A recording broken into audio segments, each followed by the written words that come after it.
Welcome students. I am Shubham Goyal and I'm going to teach you about association rule learning in machine learning. This is the third lecture on association rule learning lecture series. Okay, let's start.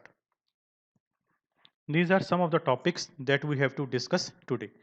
Firstly, we have a quick recap of some important points from previous lectures followed by a mathematical example to explain the step-by-step working of a priori algorithm in a much detailed manner. These are the formulas which we have learned for calculating the support and the confidence for the algorithm in a much detailed manner. This is the example which we have taken, or you can say the sample of transaction data set, that means containing the transaction ID. This transaction ID will be the unique one, and these are the items that a person or a customer had bought in that transaction. Means let's suppose T1 transaction, customer has bought bread, milk and oranges. For T2, egg, milk and butter. Similarly, the other things. Okay.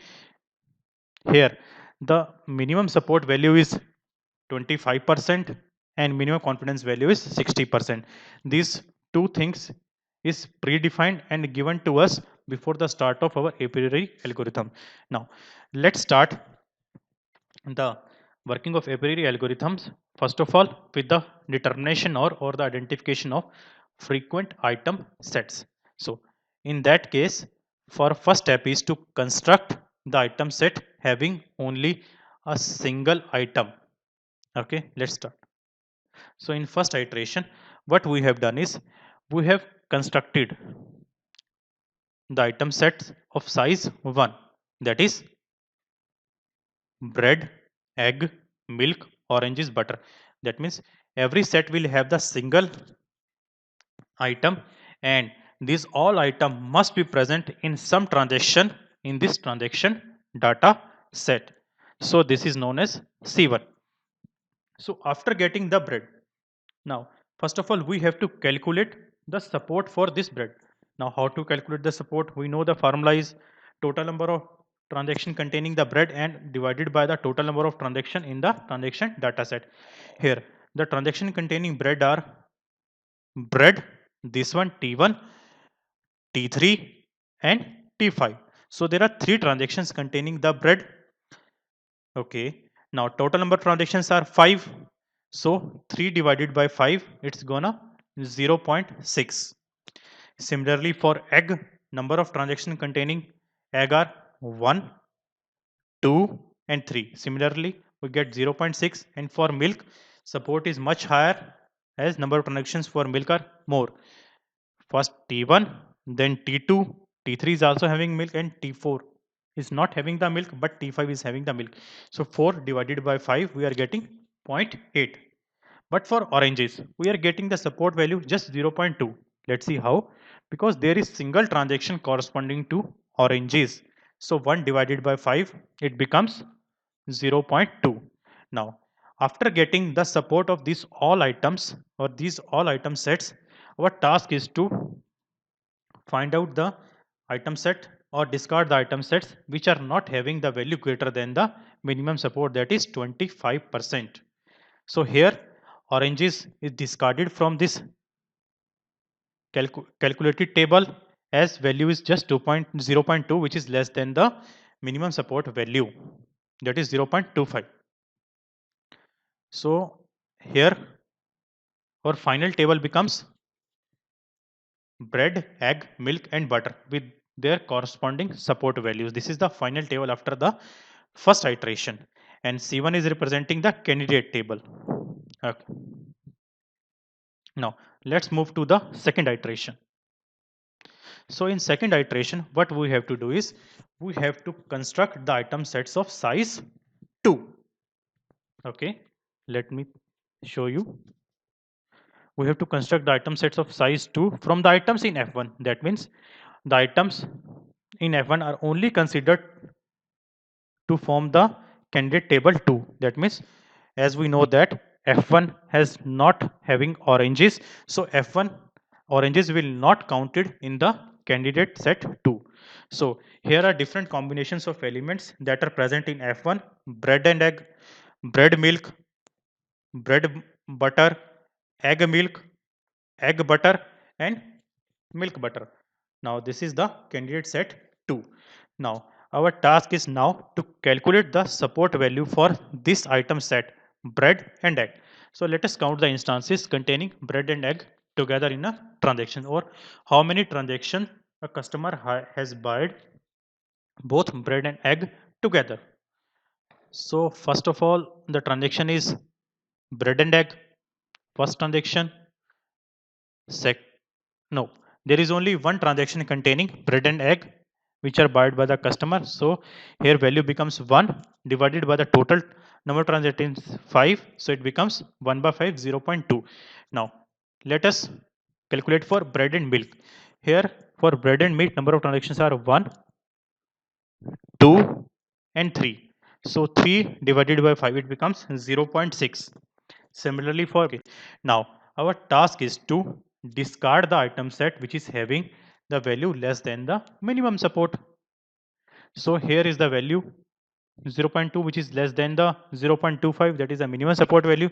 So bread and egg will be discarded from the candidate set. So here the final set becomes bread milk. Let's proceed toward next step. So here this is the original data set. But before proceeding for third iteration, what we can do is, first of all, construct the item sets of size 3. Let me construct the item sets of size 3 from the combinations of elements in size in your table F2. Okay, so here it becomes bread, egg and milk, bread, egg, butter, bread, milk, butter, egg, milk, butter.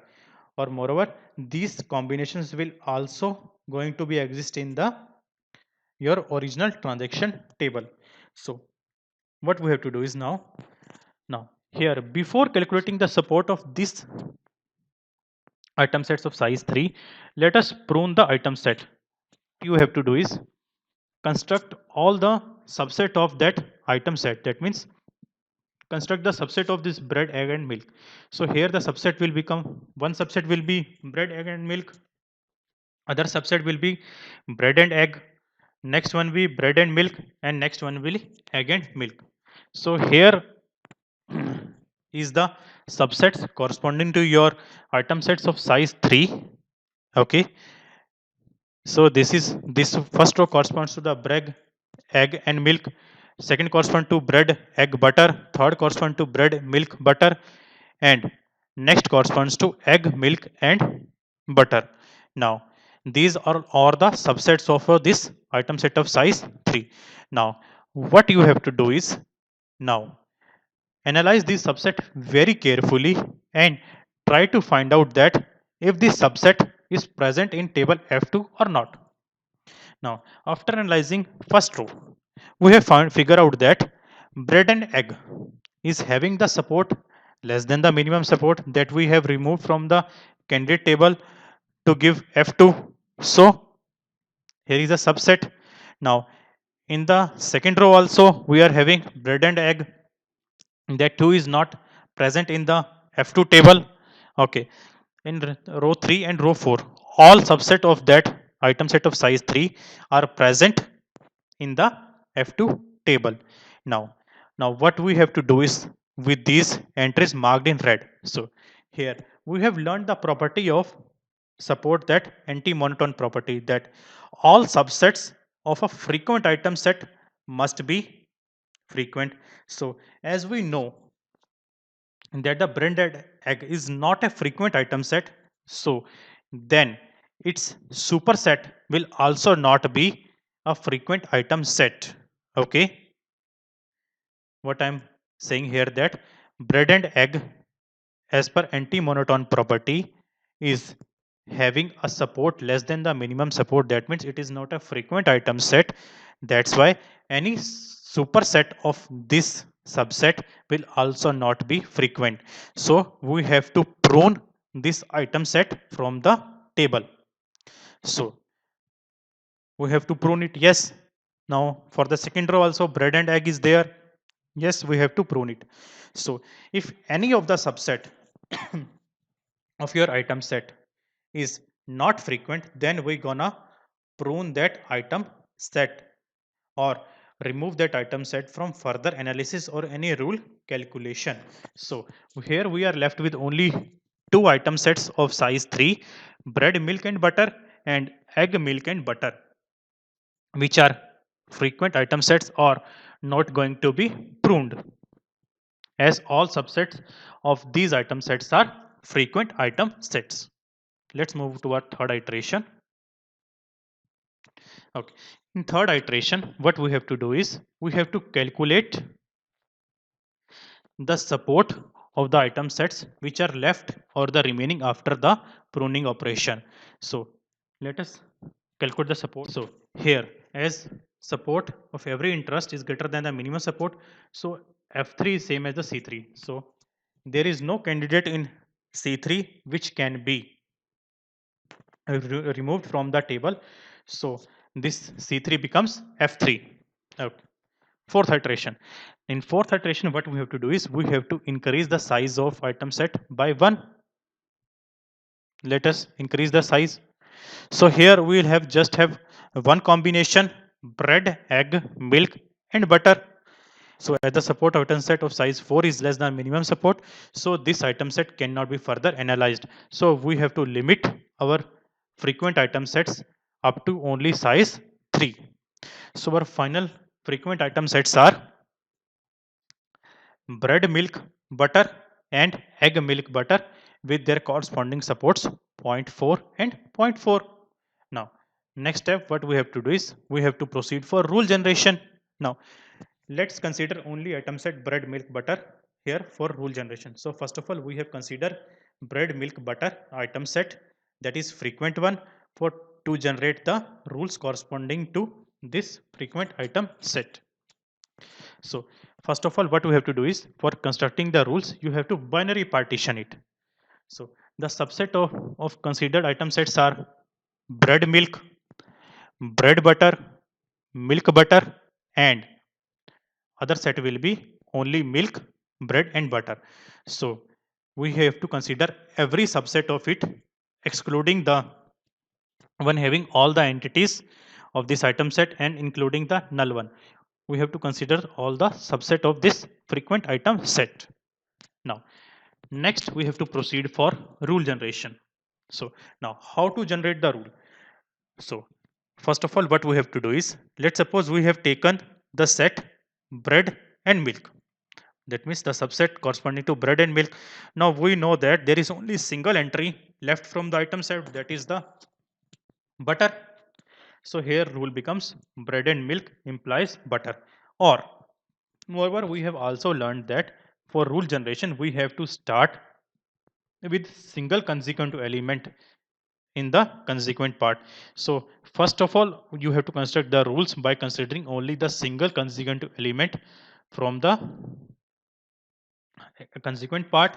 Okay, so here antecedent will have two elements, as there are only three elements in the frequent item set. So two elements here, one element here. So here rule becomes bread and milk corresponding to butter. So now you have to calculate the confidence corresponding to it. Now the confidence calculated is at the support of bread and milk divided by the support of bread and milk. That means first of all you have to calculate the support of item set, that is 0.4. We have already calculated it. Now it is divided by the support of bread and milk, that is come out to be 0.6 as we measured in our table F2.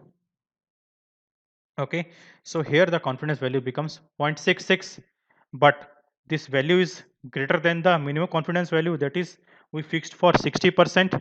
So the decision for this rule acceptance or rejection is accepted. Now next one you have to consider the another subset. Now we have covered all the rules or all the subset with single consequent elements. Now what you have to do is you have to increase the number of elements in the consequent by 1. So here the rule becomes bread, milk, butter. Bread implies milk, butter. So here you have to also calculate the confidence value. Here the confidence value becomes zero point 0.4, numerator remains same. I have already told you here. Now the support of bread is 0.6. Again we are getting 0.6 is that the rule is accepted. Okay. Now Now we will proceed for next rule, that is milk implies bread and butter with two elements in the consequent. Here what similarly for butter implies bread and milk. Here the confidence come out to be 0.5 again. So this rule is also rejected. So these are the association rules corresponding to your item set bread, milk and butter. So out of these 6 rules, we are only left with the 4 rules. 2 rules are discarded, or you can say the pruned. Okay. Now, next one, what we have to do is, now, similarly, rules can also be constructed for egg, milk and butter. So you have to calculate this frequent item set association rules. That means association rule correspond with this frequent item set of your own, that how many rules are accepted and how many rules are rejected, that you have to see at your cell. Okay. Now, these are some of the points that we discussed in our today's lecture.